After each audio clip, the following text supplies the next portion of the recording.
Hello, and welcome to the Sound on Sound People and Music Industry podcast with me, Sam Inglis.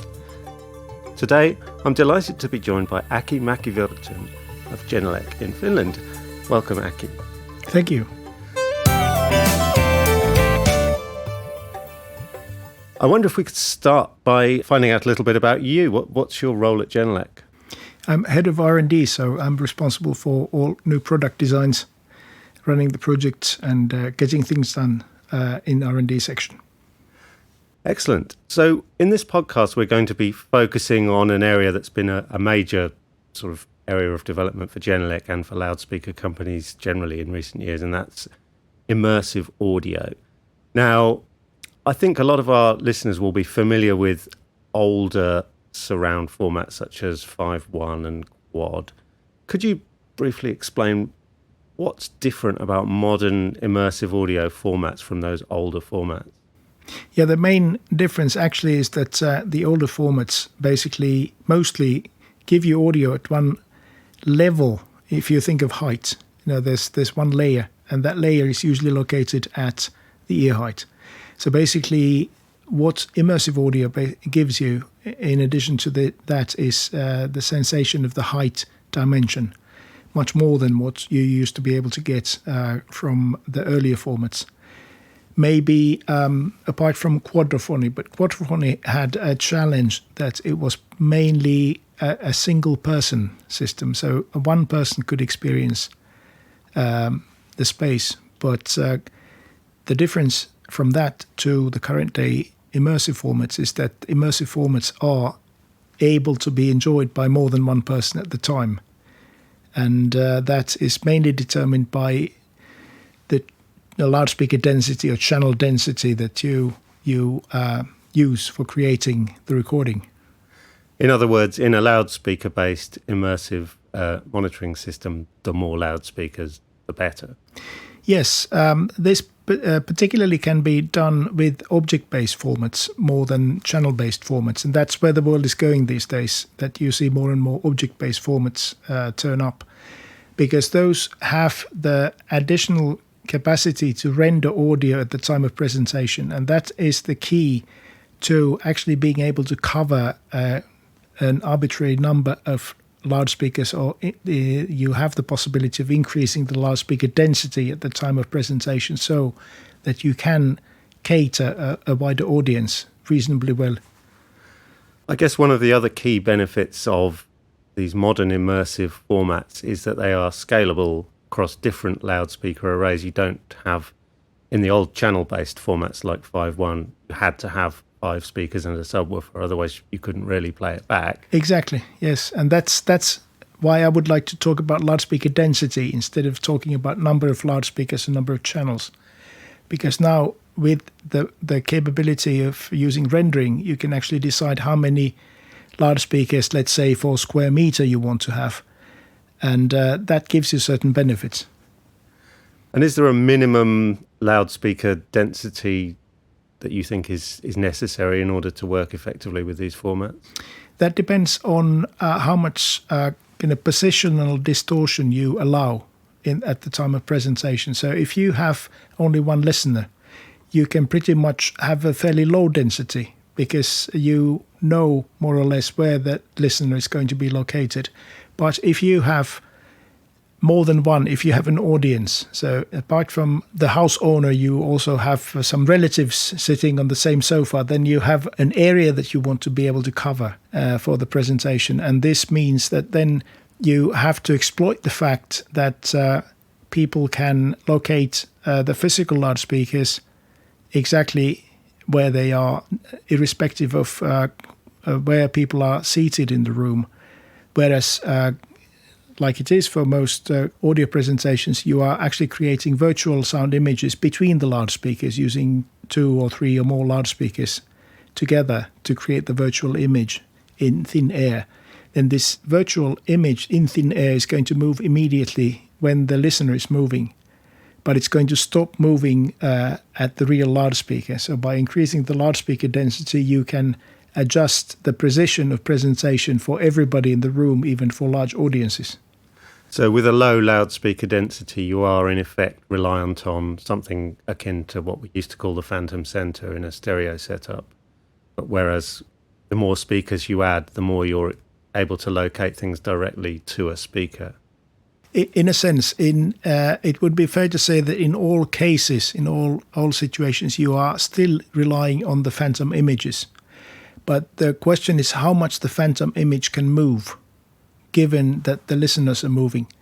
So if you have a higher loudspeaker density, then any phantom image can move less relative to the listener. So you have less distortion appearing. You will have distortion for off-axis listeners, but it will be less noticeable. I think one of the things that probably puts a lot of people off diving into setting up an immersive rig, besides the cost, is the sheer complexity or apparent complexity of the process and of setting up, and of the fact that a space that might be okay and for 2 speakers could also be problematic for more speakers. Now, at Genelec, you've done a lot of work into addressing these problems, a lot of it through your GLM speaker management system. Can you explain a little bit about how that works? Yes, the main problem with immersive loudspeaker layouts is that you have high difficulties in placing the loudspeakers in acoustically similar environments for all the different loudspeakers and different channels that you want to have in the room. For example, some loudspeakers would be close to the ceiling, some would be far away from the ceiling, some would be close to the sidewall, and some may be far away from the sidewall, depending on where the main listening position is located in the room.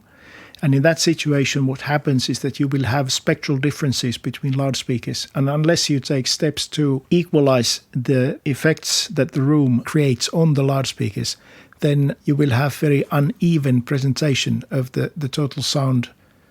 And in order to solve this issue, we are providing an automatic tool that is able to take precise measurements of the frequency response for every single loudspeaker in the room, and then to compensate each one of those individually so that they become as flat as possible, as neutral as possible.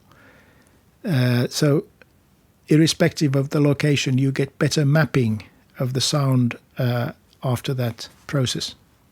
So as the user, this is a process I can do myself once I've got the speakers fixed to their positions. It's not something I need to get a consultant in to come and do for me. Yeah, absolutely. And it takes you a couple of minutes. We tried today equalizing a 7.1.4 system, and it took us how much? Maybe 5-10 minutes to work through automatically. The whole system gets the frequency responses compensated, times of flight adjusted, and levels aligned. So the whole thing is properly calibrated for accurate monitoring after that. So which qualities are key to ensuring that the immersive effect comes across properly in a monitoring system? There are a number of items, and they are all basically familiar to us. So we obviously all know about the level difference between loudspeakers that is able to move your virtual sound image. So we use this in form of level panning in mixing consoles. So that the level difference is one obvious source of distortion. The other one would be timing distortion. So if the time it takes for audio to fly from one loudspeaker is different from the time it takes for audio to fly from another loudspeaker, and you use these as a stereo pair, then again you would have shifting or moving of the virtual sound images. So these are fairly straightforward and easy to understand, but you would get a more complex effect if you have a frequency-dependent level variation that is different between the two loudspeakers. In other words, the frequency responses from your left and right would be different. You would get a frequency-specific moving of the virtual sound image. That's pretty complex, and it can make your audio images fuzzy or not well-focused. On top of that, you could have even time domain related inaccuracy. In other words, if you are not using the same loudspeaker type for the left and right loudspeakers, then you would get timing differences that are frequency specific. Again, you would have complex changes to how your virtual sound image is being created. it becomes less focused, and you would lose accuracy in monitoring. So you have all of these different effects. Some of these are easier to compensate for. Some of these are more difficult to compensate for. And the easy formula to apply would be to always use the same loudspeaker model and make for the left and the right loudspeaker in your pair of loudspeakers. Or if you're having an immersive system, if you can, it would be a good idea to have all the loudspeakers of the same type.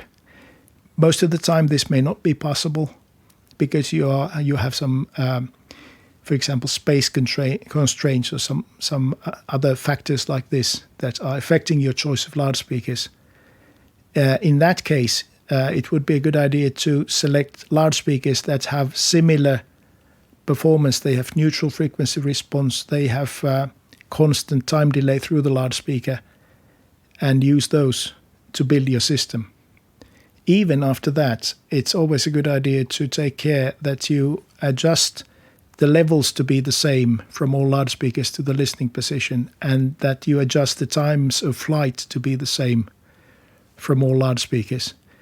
And if your room is giving you these kind of spectral effects that are specific to each loudspeaker, then it would be a good idea to compensate for those as well. So immersive audio is already pretty well established in cinema, in some areas of broadcast and in gaming. Immersive music mixing is perhaps a newer thing, although we're seeing a major push on it at the moment from companies like Apple.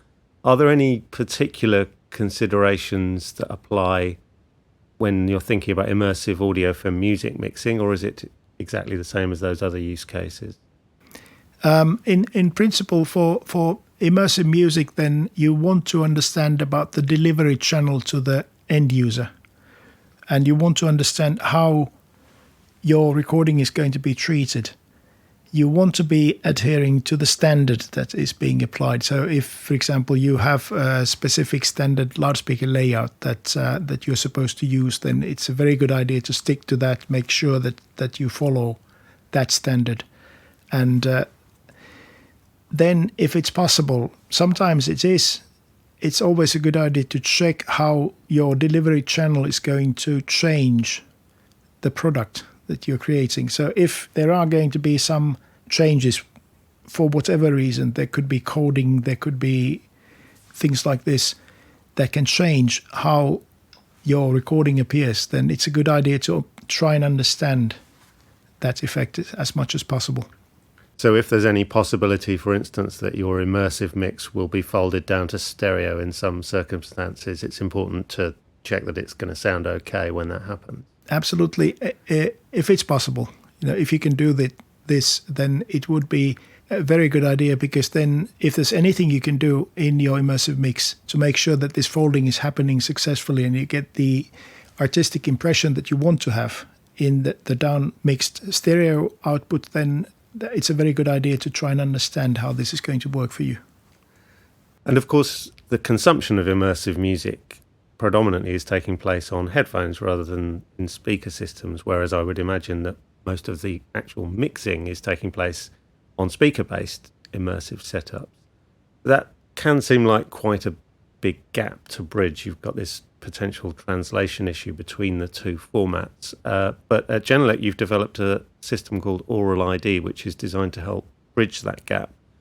Perhaps you could explain a little bit about what that is and how it works.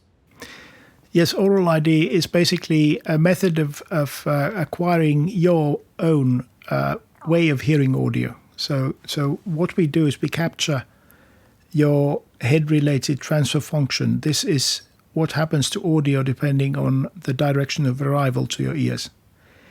And then we offer this in a form where it can be used for processing audio for headphone-based monitoring, so that you gain accuracy and you gain important qualities in monitoring over headphones.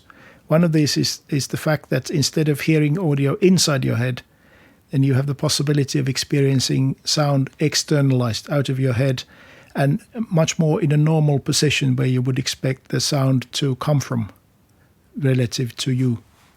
One of the key elements of this system that you've developed is a new way of measuring head-related transfer functions. For those of you who don't know what a head-related transfer function is, it's basically a set of impulse responses that describes the impact of the physical shape of your head, your ear, your torso. And until recently, that could only really be measured by actually putting microphones in your ears and recording test tones. But you've come up with a new system that does this visually. Can you tell us a little bit about how that works? Yes, it's a two-step process, basically. So the first step is that we collect a video around you. And so this means that we get a sequence of images that are linked together so that the direction of looking at you is slowly changing when we are working our way around you. And then we can use this set of images to create your shape. And the method that you use for this is called photogrammetry. And basically photogrammetry can calculate the shape that gives all these different images. And once we have your shape, then we can use standard physics to understand what kind of sound field effects your shape will have. And that's what we do next. That's the second step. We actually calculate the sound field around you.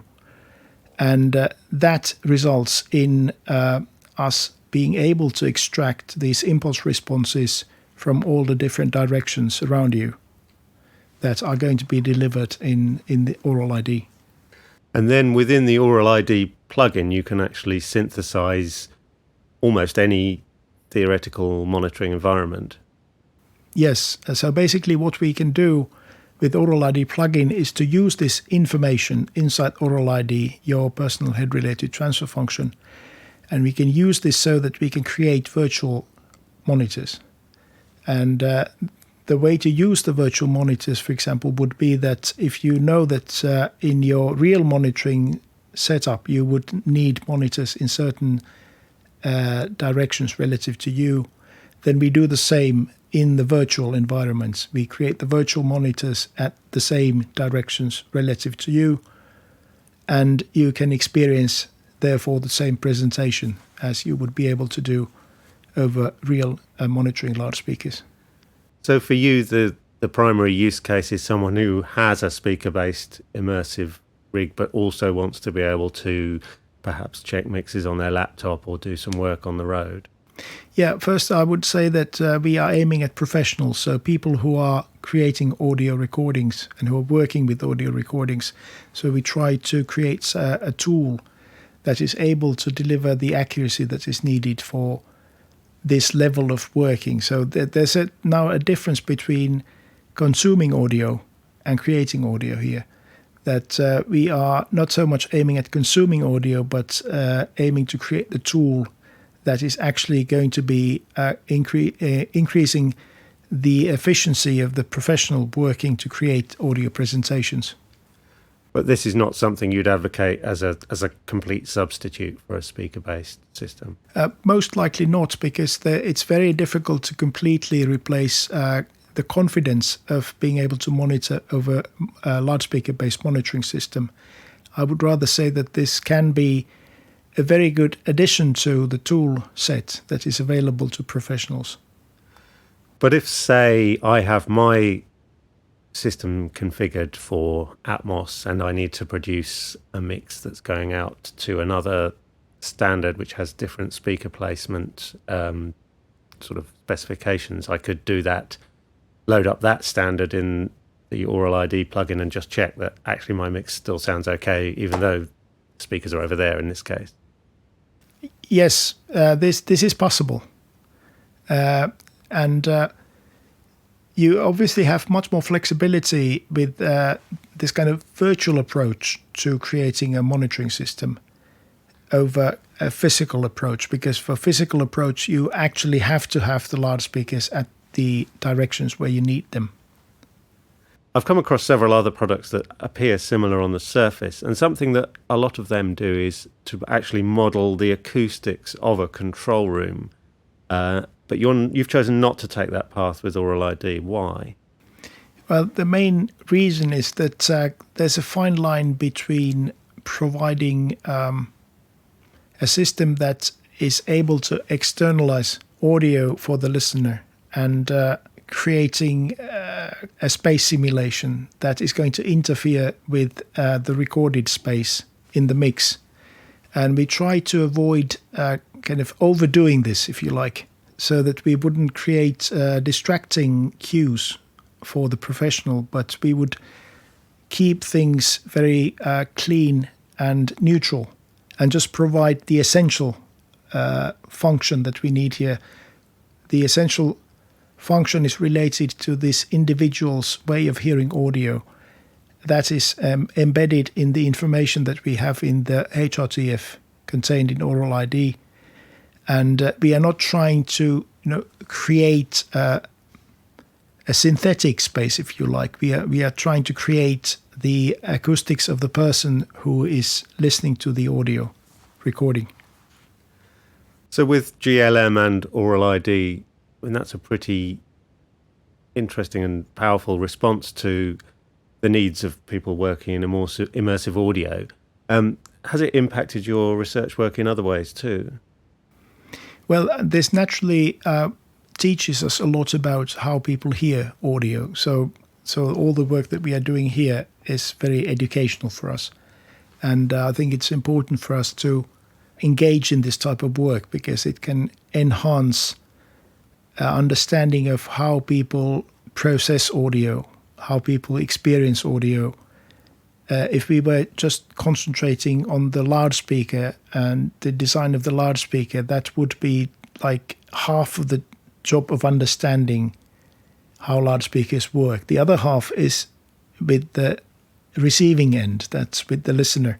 So it's actually very good that we are building some depth in understanding how individuals work to decode the content in audio signals, because that will ultimately, I think, improve our understanding of how we should also design the loudspeakers in the end anyway.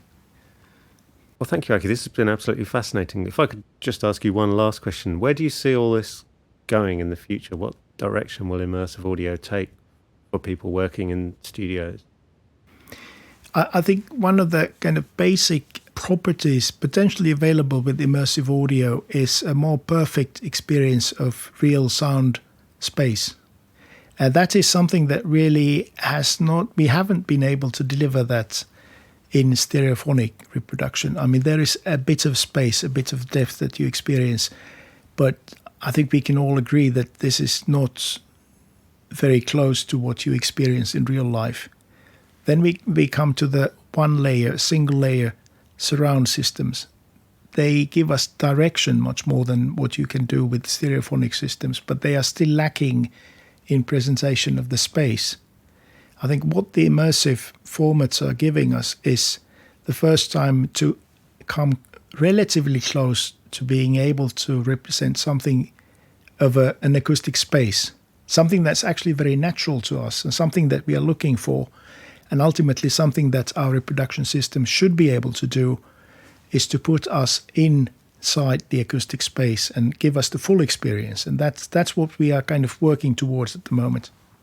So it's almost as though the end goal is to create an experience that's indistinguishable from experiencing that sound as it originally would have been heard without any reproduction system. Well, it could be that, but it could also be an artistic aim. However, in terms of the quality of presentation, we should be able to come as close to perfection as possible. Now, whether what you actually put in terms of content into that kind of presentation would be more or less synthetic or actually recorded somewhere, that's another matter. But in terms of technical presentation, we should get as close to perfection as possible. Well, I hope one day we'll be able to present our podcasts in a format that will sound like we're in the room with the listener. Thank you so much, Aki. This has been absolutely fascinating. Thank you so much. Thank you for listening. And be sure to check out the show notes page for this episode, where you'll find further information along with web links and details of all the other episodes. And just before you go, let me point you to the soundonsound.com/podcasts website page, where you can explore what's playing on our other channels.